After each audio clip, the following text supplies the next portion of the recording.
नमस्ते, सत श्री अकाल, जय हिंद दोस्तों। खेसारी बोले अनट्रेंड लड़कियों के लिए फिल्म इंडस्ट्री सेफ नहीं। वाराणसी में कहा आकांक्षा दुबे के परिवार की जीवन भर हेल्प करूंगा। आइए जाने पूरी खबर विस्तार से। भोजपुरी एक्टर्स खेसारी लाल यादव मंगलवार को अपनी एल्बम लॉन्च करने के लिए वाराणसी पहुंचे। उनके साथ एक्ट्रेस यामिनी सिंह भी थी।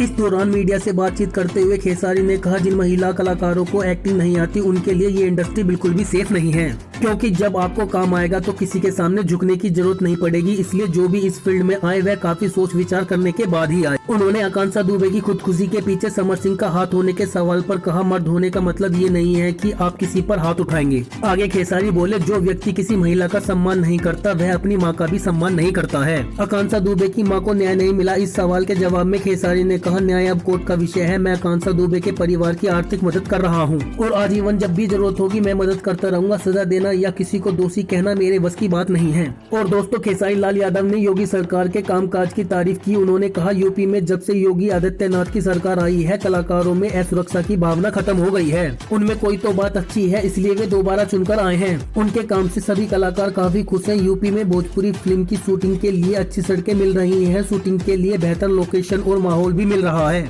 खेसारी ने आगे बोला, मैं राजनीति दुनिया और नेता नगरी से बहुत दूर हूँ। भविष्य में क्या होगा इसके बारे में मुझे नहीं पता। एक कलाकार का कोई दुश्मन नहीं होता। आईपीएल मैच में भोजपुरी में कमेंट्री पर उन्होंने कहा, यह बड़ी खुशी की बात है क्योंकि हिंदी और अंग्रेजी के बाद भोजपुरी ऐसी तीसरी भाषा है जो सबसे ज्यादा बोली जा रही है। तो दोस्तों, खेसारी की इन बातों पर आपको क्या कहना है, अपनी राय कमेंट बॉक्स में जाकर जरूर दें और ऐसी ही जानकारी पाने के लिए चैनल को दिल से लाइक करके सब्सक्राइब करना ना भूलें।